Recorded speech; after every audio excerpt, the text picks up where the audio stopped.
Hello and welcome to this lecture. We're going to continue our look at linear equations and linear transformations and how one informs the other and how one makes the other clearer in some sense. So let's first look at how to solve a linear equation. It's a full method. I've been referring to this method here and there. I've not precisely laid it down, so I'm going to put down the exact method for solving a linear equation. Maybe see a quick example and show you how that works. Okay. So here is a linear equation Ax equals b. A is a bunch of coefficients given here. What you do first is the following. I think this we have seen in math 1 lecture as well in great detail, but nevertheless let me repeat that here. You take the vector A and sort of augment it or concatenate it with the vector b, right. So the matrix A is m cross n, and then you take b and add it to the right, okay. So b is also something of length m, so it will exactly add to the right of A, it will concatenate properly. And then you sort of do a joint RREF on A and B together. Imagine that A, B is together as one matrix and you do an RREF, okay.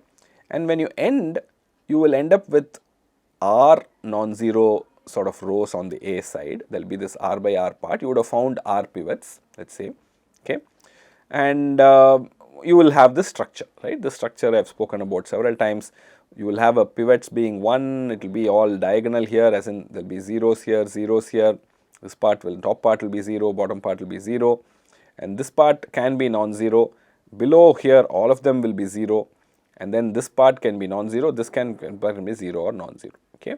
So depending on what happens to this b tilde r plus 1 n, m, r plus 1 to m, the solution for this varies, right. So we have seen this method before. Let me just quickly go through what happens here, okay. So first thing, so previously when we studied, we didn't know about rank and nullity and all. We now know. So now we know that once I end up with this situation, I know rank of A is R and nullity of A is n minus R, okay. So remember, when you do this pivoting and all, you're not allowed to, I mean, you're allowed to do row operations, you're allowed to do column exchanges within A, and we have to keep B as it is, right. B you should not bring in this side, that's very important. B should be as it is on this side. You are allowed to do column exchanges within A. If you do column exchanges, you have to note them down and you have to undo them at the end, otherwise you won't get correct answers, okay. So that's also important to keep in mind. Anyway, so rank is R and nullity is n minus R. So we know that the column space of A or the range of the T that represents A has rank R, dimension R, and the null space of A has dimension n minus R. So we have to find the column space and null space and all of those things, right. So if it, as it turns out, you don't have to really find the column space. When you're trying to solve the equation, you're solving it for a particular right hand side, you don't need to generally find the column space. So you can carry on with just the null space. But null space is important, it shows up in the equation, okay. First is if this b tilde r plus 1 m is non-zero. If this guy is non-zero, this is 0, there is an inconsistency, right. 0 equals non-zero. So this is no solution. It means the b that you started with does not belong to the range of T, the column space of A. So there's no solution. That's what this means, okay. In case this is either empty, as in there is no more rows here, this part is just empty, there is nothing here, everything ends in a pivot, etc. Or if it is exactly 0, okay, in either case you will get a solution. How do you do a solution? First is you have to find a particular solution. Remember that you somehow have to find one solution, okay. What do you do for that? It's actually very easy. You look at this matrix, you set all the free variables. What are your free variables? The free variables are corresponding to the star columns, right. All these star guys are free and all the pivot guys are dependent, right. So you set all the free variables to 0, okay. You set it to 0, you can solve uniquely for the dependent variables. You solve uniquely for them, you get u0. That is your particular solution. This is called particular solution. The one solution that you somehow found is called particular solution, and you can find it using the elimination RREF in a straightforward manner, okay. So you found a particular solution. After you find a particular solution, you have to find the basis vectors for the null space. How do you find basis vectors for the null space? There will be n minus r basis vectors, w1 to wn minus r. I will set the b tilde to 0, okay. The right hand side is set to 0. Remember, for the null space solution, the right hand side is 0, right. So right hand side is 0, and then you take the free variables and you set them to the standard basis. What do I mean by standard basis? Supposing there are n minus r free variables, you set the first free variable to 1, everything else to 0. You do that and solve for the dependent variables. That will give you one vector, right. So, the entire one vector is W1. What do you do for W2? The second free variable is 1, everything else, all the other free variables are 0, and then you solve for the dependent variables. That will be W2. Like that you find W1, W2, so on till Wn minus r. You have found your n minus r basis vectors for the null space. Okay, this is not the only way to do it, but this is a very, very reasonable and easy way. So, once you find a particular solution, once you find a null space, we know what the solution is. The solution is u0 plus span of W1 to Wn minus r. Okay, so, this is sort of like the universal method to solve Ax equals b, and you can see how the linear transformation method informs this and makes it more interesting. So, previously we were just doing the RREF and going blindly as a process. Now we know the meaning behind the process. Why is it that all these things make sense, or at least we have a higher level picture of what's going on. Okay, so this is the method to do it. Okay, and remember this point I emphasized, if you had done column exchanges within A, this will come back and make the structure a bit different. You should undo them at the end. So, your pivots may not all line up in the beginning. Okay, they may be spread out, but even if they are spread out, it doesn't matter, right. You know all the pivot positions are dependent variables, pivot columns are dependent variables, non-pivot columns are the free variables, and you can do the same thing around that. Okay, so nothing is changed except that you have to adjust for that. Okay. So, that is the solutions. I hope this was clear. This is very important. You should know how to do this by hand for small cases, and of course, the computers will help you for larger cases. Okay, so, let us see some examples worked out on a computer. So, we will go to MATLAB for that, and I have written here a little bit of commands for us to see. I hope this will work. Okay. So, in the first section, I am generating my A, X and B. Okay. So, this is what I am doing. So, let me run that. So, let me just run that a couple of times. I am generating it randomly. I am just running it a few times to make sure I get reasonable things. So, I can keep running this. Okay, I have got a lol 0 at the end. I do not want that. Okay, so we will stop here. This sounds reasonable enough. Okay, maybe not.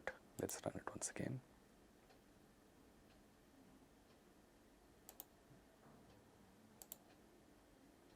Okay, let me stop here. I mean, you can stop anywhere. So, here is an A. The reason I am generating it like this in this fashion is it will give me a low rank matrix. I mean, you not be particular about it, but anyway, A is a 5 by 10 matrix. So, my M equals 5 and N equals 10, and I am generating X also at random. Okay.